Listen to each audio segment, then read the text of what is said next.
Next we turned and went up along the road toward Bashan, and Og, king of Bashan, with his whole army marched out to meet us in battle in Edrei. The Lord said to me, "Do not be afraid of him, for I have delivered him into your hands, along with his whole army and his land. Do to him what you did to Sihon, king of the Amorites, who reigned in Heshbon." So the Lord our God also gave into our hands Og, king of Bashan, and all his army. We struck them down, leaving no survivors. At that time we took all his cities. There was not one of the 60 cities that we did not take from them. The whole region of Argob, Og's kingdom in Bashan. All these cities were fortified with high walls and with gates and bars. And there was also a great many unwalled villages. We completely destroyed them, as we have done with Sihon, king of Heshbon, destroying every city, men, women, and children. But all the livestock and the plunder from these cities we carried off for ourselves. So at that time we took from these two kings of the Amorites the territory east of the Jordan, from the Arnon Gorge as far as Mount Hermon. Hermon is called Sirion of the Sidonians. The Amorites call it Sinir. We took all the towns on the plateau and all Gilead and all Bashan as far as Selekah and Edrei, towns of Og's kingdom in Bashan. Og, king of Bashan, was the last of the Rephaites. His bed was decorated with iron and was more than 9 cubits long and 4 cubits wide. It is still in Rabbah of the Amorites. Of the land that we took over at that time, I gave the Reubenites and the Gadites the territory north of Eror by the Arnon Gorge, including half of the hill country of Gilead, together with its towns.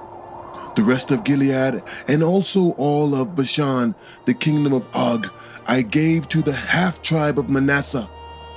The whole region of Argob in Bashan used to be known as a land of the Rephaites. Jair, a descendant of Manasseh, took the whole region of Argob as far as the border of the Geshurites and the Maacathites. It was named after him, so that to this day Bashan is called Havoth Jair. And I gave Gilead to Machir, but to the Reubenites and the Gadites I gave the territory extending from Gilead down to the Arnon Gorge, the middle of the gorge being the border, and out to the Jabbok River, which is the border of the Ammonites. Its western border was the Jordan in the Arabah, from Kinnereth to the Sea of the Arabah, that is the Dead Sea, below the slopes of Pisgah. I commanded you at that time, the Lord your God has given you this land to take possession of it, but all of your able-bodied men armed for battle must cross over ahead of the other Israelites. However, your wives, your children, and your livestock, I know you have much livestock, may stay in the towns I have given you until the Lord gives rest to your fellow Israelites as he has to you, and they too have taken over the land that the Lord your God is giving them across the Jordan. After that, each of you may go back to the possession I have given you. At that time I commanded Joshua, "You have seen with your own eyes all that the Lord your God has done to these two kings. The Lord will do the same to all the kingdoms over there where you are going. Do not be afraid of them. The Lord your God himself will fight for you." At that time, I pleaded with the Lord, "Sovereign Lord, you have begun to show your servant your greatness and your strong hand.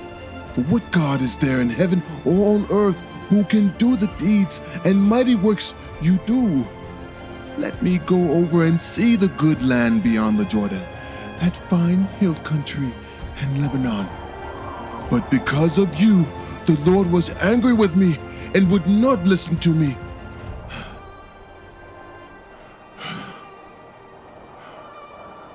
"That is enough," the Lord said.